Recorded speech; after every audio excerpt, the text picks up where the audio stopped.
Welcome back to another episode of The Huddle. My name is Gonzalo Ingram, and today we're back at it again with another Top 5 video. This Top 5 video will actually be a series throughout the several weeks about the best players in each position. So today we're going to be focusing about the top 5 best quarterbacks that are still playing the game to this day. So without further ado, let's get the video started.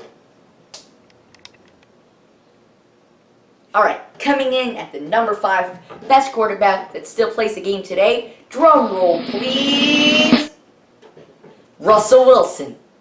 Quick brief history. Russell Wilson played college for the North Carolina Badgers. He was denied an entering the 2011 NFL Draft, and he was accepted into the 2012 Draft after he led NC State to the Rose Bowl. In case you didn't know, the Rose Bowls are basically just the Super Bowl for college football. They're named different things every year, I believe.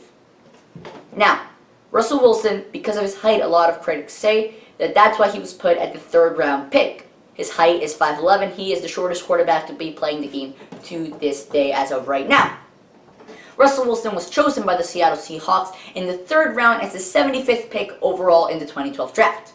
Since then, Russell Wilson has done an amazing job with Seattle. They have not missed the playoffs in any of the years he has been the quarterback. They have been to 2 Super Bowls, have won 1 with Russell Wilson, and not to mention in his rookie season, he beat Peyton Manning's record for the most touchdowns scored by a rookie. 26 touchdowns. I think Russell Wilson is a great quarterback. He has the 2nd best quarterback passing rating in the entire NFL league. That is a 99.6.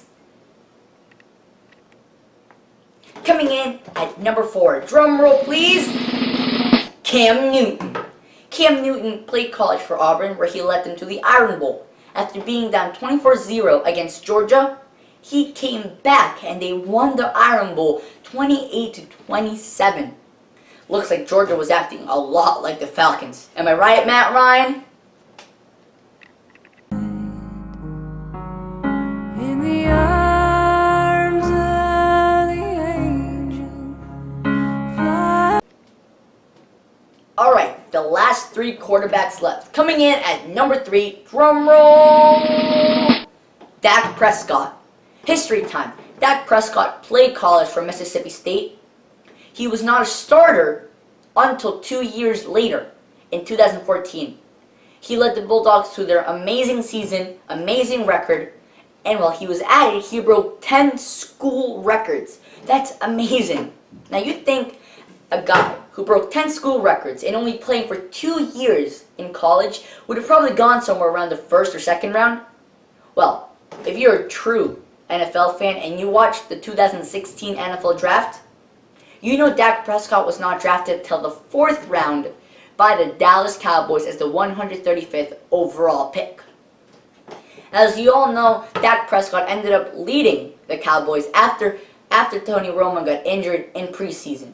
He led them to a 13-3 season, which is the best tied record for a rookie. Dak Prescott ended up leading them all the way to the divisional round, clinching the 1st seed, something they had not done in years. Sorry, Romo. But then again, don't you always get hurt?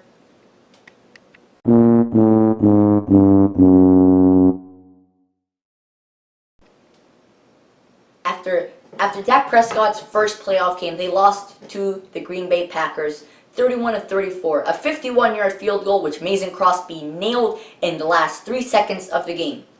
Dak Prescott was named the 2016 NFL Rookie of the Year, and trust me, he's going to have an even better season in 2017. Alright, coming in at number 2, drum roll please,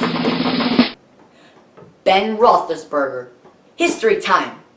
Ben Roethlisberger, also nicknamed Big Ben, played college for Miami. In 2007, his number was finally retired from college.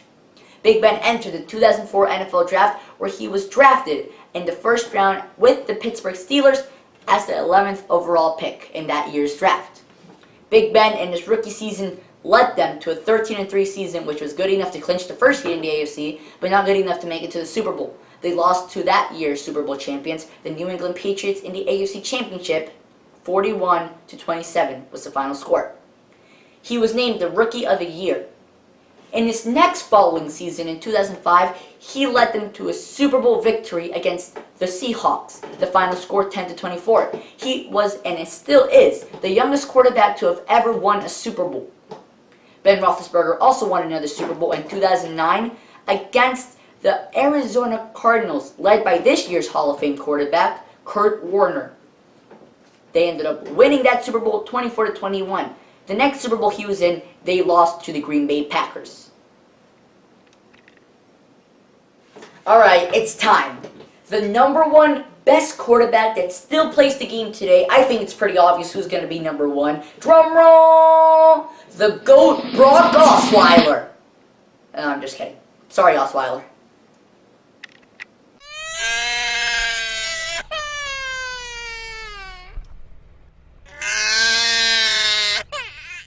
The best quarterback, the number one overall GOAT to have ever played the game and that is still playing to this day, Tom Brady. History time. Tom Brady played college for Michigan State, where he led them to the Citrus Bowl and the Orange Bowl, where they cheated to win. Now, Tom Brady entered the 2001 NFL Draft and was not drafted until the 6th round as the 199th overall pick by the New England Patriots. Yes, that's right. Even the GOAT was not chosen until the 6th round.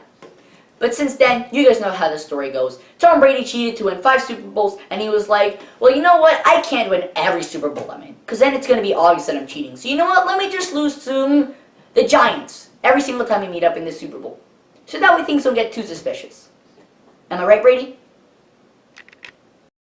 Oh, yeah. But all joking aside, really, just put that all aside. Tom Brady is one of the best quarterbacks to have ever played the game, any which way you cut it. I respect him as a player. I'm not the biggest Brady guy, but you know what, Brady?